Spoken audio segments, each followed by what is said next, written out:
Hi there. If you've followed my channel for a while, you'll know that I create live improvised techno music. And that live jamming is really good fun. And I've noticed a lot of parallels with something else that I've been playing with recently, and that is solo roleplay games. Now, if you've ever played Dungeons and Dragons, you'll know what a roleplay game is. But you may not know that there's a lot of people that actually play these without the aid of a dungeon master, and they use various tools to help the story go along and to prompt their sort of creative input. And it really struck me that there's a huge connection between the techniques that you can use in one and the other. The whole point of improvisation, or the whole direction that an improvisation can take, is very much shaped a lot of the time by random input. Now, when I create my music, what I tend to do is I've got some synth patches and drum sounds that are already sort of pre-made. I've kind of created those, and I know that they fit together okay sonically. They fulfill the right levels of the spectrum, but I don't create any patterns to use in a session. I make those up on the fly. And where the sort of randomness comes in is I will literally just stab buttons on the Novation circuit to create a pattern, or I'll adjust the dials on the Behringer Edge, which is an analog synth, to create different patterns on that. I'll hear those come into the mix, and some bits I might like, other bits I don't, but I've not actually created that pattern consciously by picking various pitches. I'll listen to what comes in, I'll take that input, and then I'll react to it and change it on the fly. Now, one of the things that can sort of happen in a roleplay game is, as I say, without a dungeon master, you might not know what is happening in the environment that you're in. If, let's say, you're in, for example, a dungeon, and you come up to a dungeon door, knock on the door, are you going to get a response? Is there something on the other side, or is it an empty room? This is where something like an oracle can come in, and that could be a pre-generated page with a series of outcomes. You roll a dice, and that then allows you to pick from various responses. Now, some of those could be really generic or open to interpretation, and that's where, again, the sort of creativity can come from. So working in a vacuum is really difficult in terms of a creative process, I find, and I think a lot of people are the same.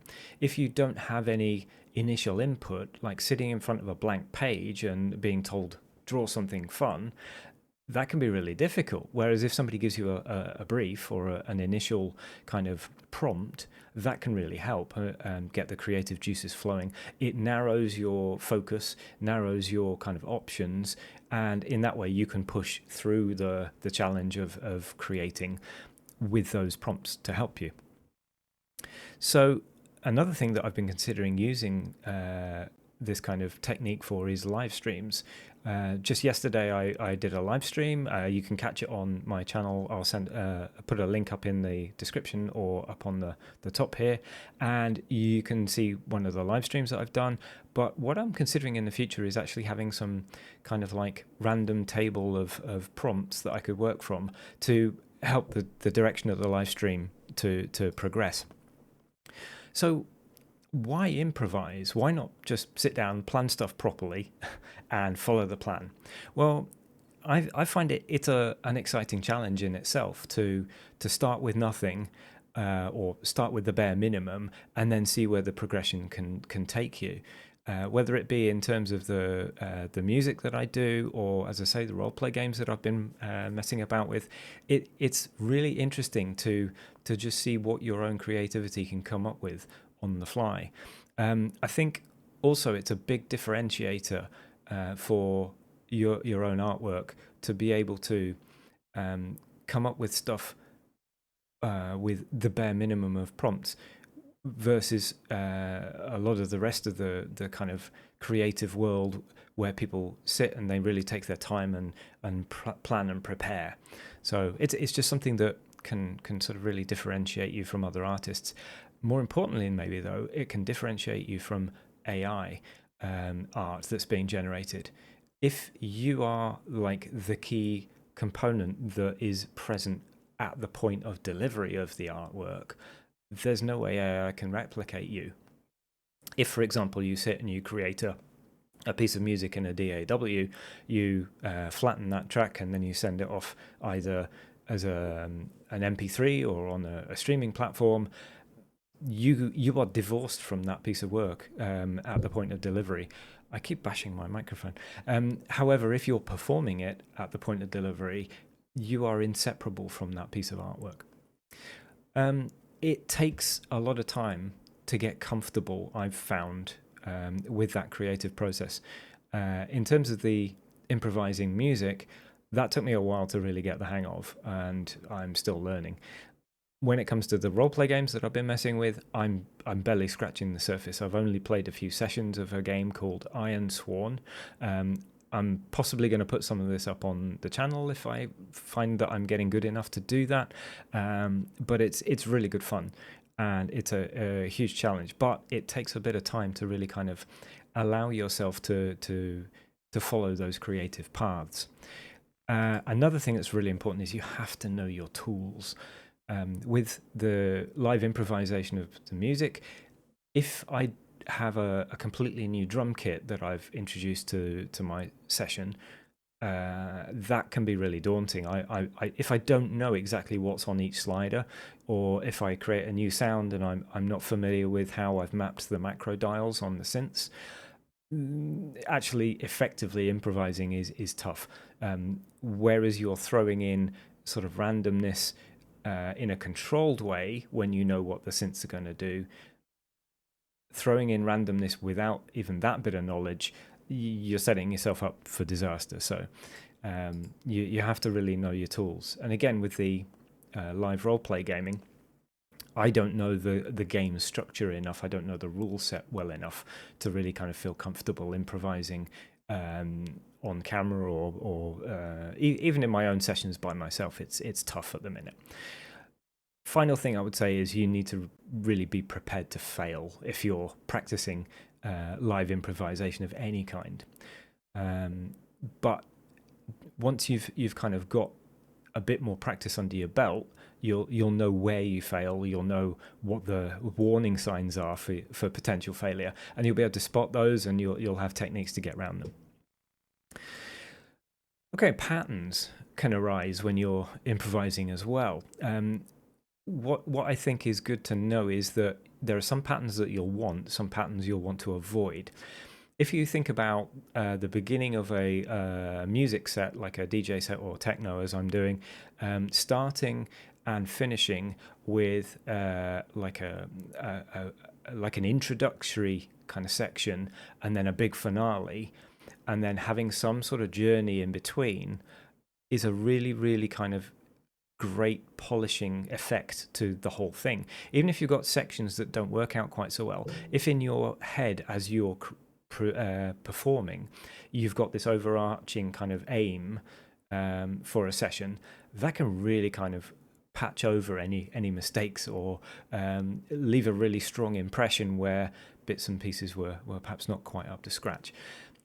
Whereas you've got patterns of your own that you might not be aware of. Let's say, for example, if you use a synth in a certain way, like you dampen down the harmonics by using a cutoff frequency on a filter, and every time you do that you also drop the kick drum out, that's a pattern that you might kind of want to break out of to create variation in the work that you do. But equally, you could say that that's one of your trademark kind of moves, or one of the things that defines your sound. Either way, you want to be familiar with the patterns that you follow, so that you can capitalize them or minimize them if they're not working for you. When you're improvising, whatever the kind of medium is, whether it be a presentation like this or whether it be music again, what you want to try and do is keep up a flow. Now, that's easier said than done. And one of the things that I learned from martial arts, I used to do karate for many years, and performing the kata. That's where, imagine, if you're not familiar with what kata is, imagine in the movies, the martial arts hero is stood on the top of a mountain making all these kind of intricate hand gestures and kicks in midair. That is kata. And when you perform a kata in front of an audience or judges, you want to keep your flow going. You don't want to stop halfway through and go, that didn't work, I'll try again and I'll reset. Same with music, same with a presentation. You want to keep that flow going. Even if you make a mistake, you want to keep your progress underway and avoid unnecessary breaks in what you do. And the more you practice, the more you kind of get used to your tools, get used to the whole idea of being in front of an audience, however that might be, the easier it is to acknowledge a mistake, put it right, move on, and then finish your presentation. The more emphasis you put on a mistake, even if it's unconscious, the more that will come across to an audience. If you've got people who are unfamiliar with, let's say, electronic music gear, and you're performing live, if you make a mistake, an audience might not even know if they don't know what they're looking at in terms of the gear. If you've got an expert beside you, they're going to, you missed that, you didn't drop out the kick the way you should have done, that kind of stuff. But yeah, as I say, keep the flow going. A lot of that ability to flow is about mindset as well. If you are the sort of person like me who overthinks a lot of things, you might find it really difficult to allow that kind of flow to happen, and you might have a propensity to judge yourself too much. It's something that I do an awful lot, and it takes work to get over that. It takes a bit of sort of self-analysis to figure out why you might want to keep working over things and keep checking on yourself. But that confidence will come with time if you give yourself the chance. Yeah, you'll have questions and doubts about yourself, but try and suspend your inner critic and go with your gut. Improvisation is the sort of thing that, by its very nature, you can't afford to structure your approach too much. You have to go with your gut. An improvised performance, presentation, whatever it might be, as I kind of hinted at earlier on, you're wanting to create an overarching structure, and in a sense you're trying to create a narrative, you're trying to tell a story.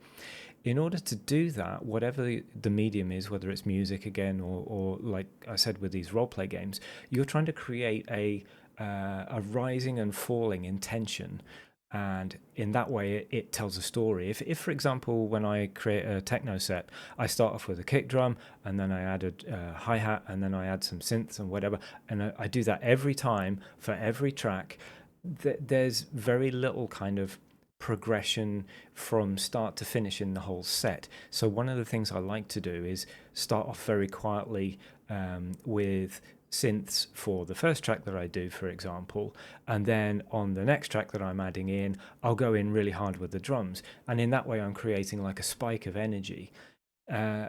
You can use those techniques and lots of other kind of bits and pieces that you might have practiced out of the realms of improvisation.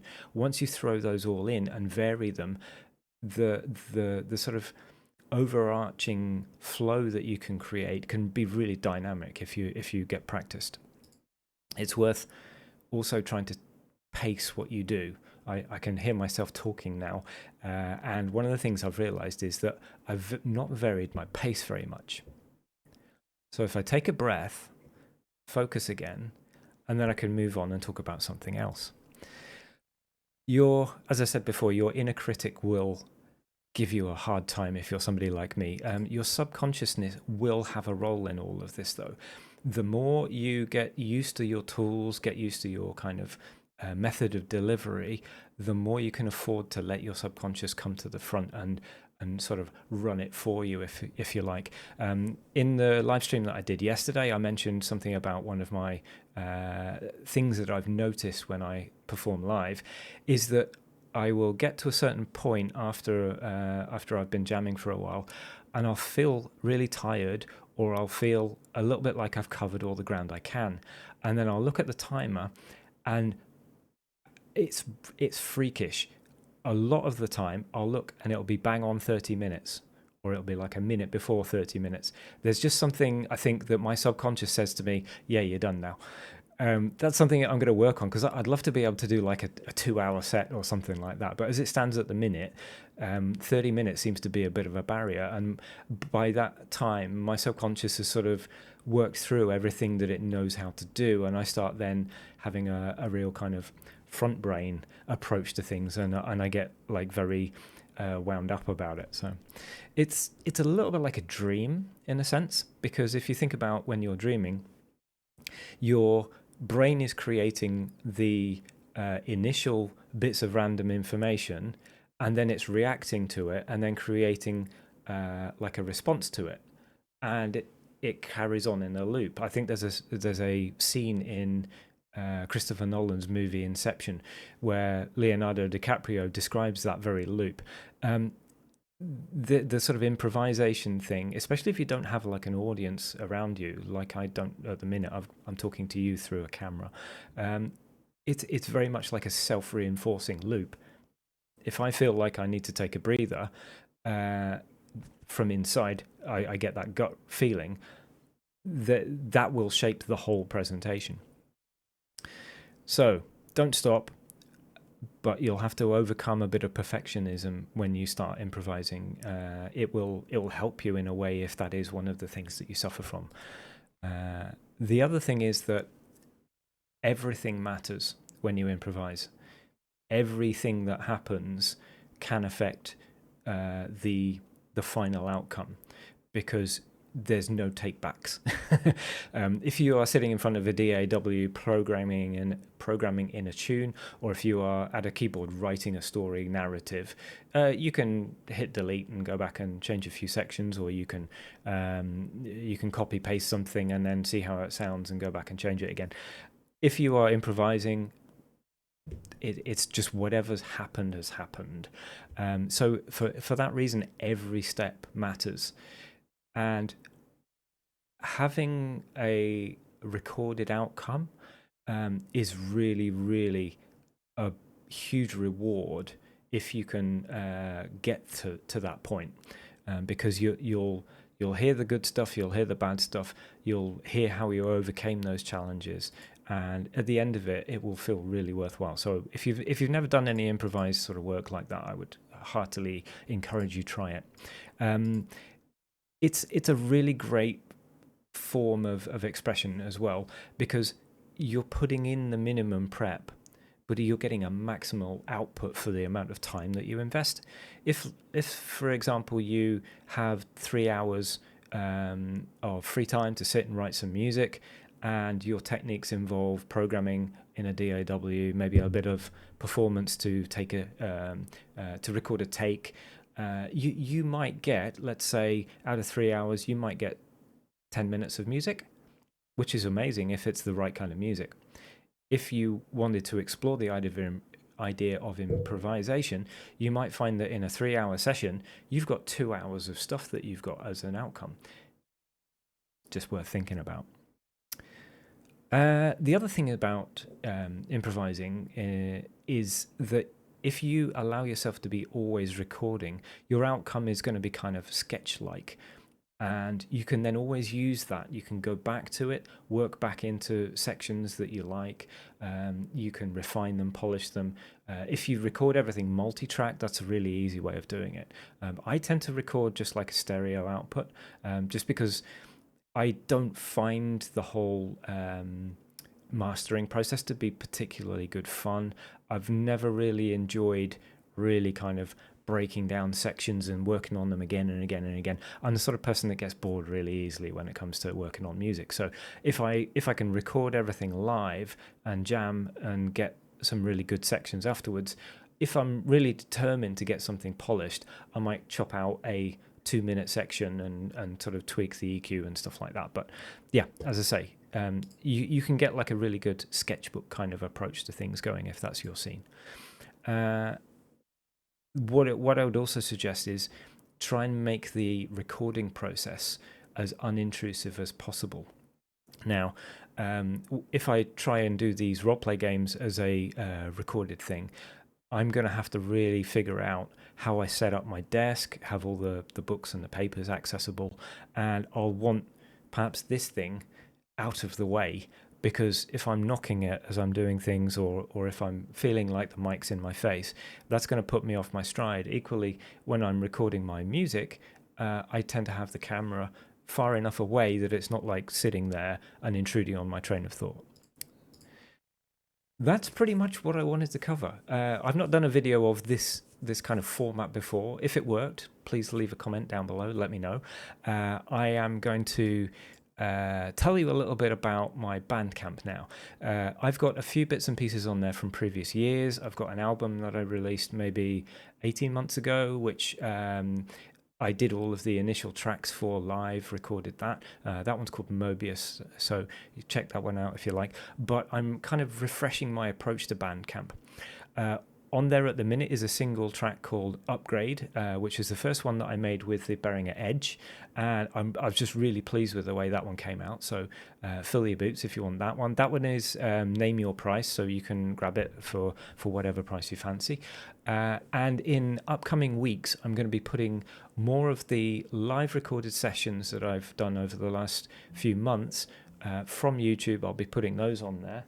And also, I'm going to put some more live sessions which are unreleased that nobody's heard yet. And I'm going to put some of the recordings for sale with money going to charity. I've yet to record a video to explain what that charity is, so look out for that. That'll be coming soon, but it's a really worthwhile cause, and I really hope that you like the music. So thanks very much for watching, and leave a like if you would, and I'll catch you in the next one. Thanks. Bye.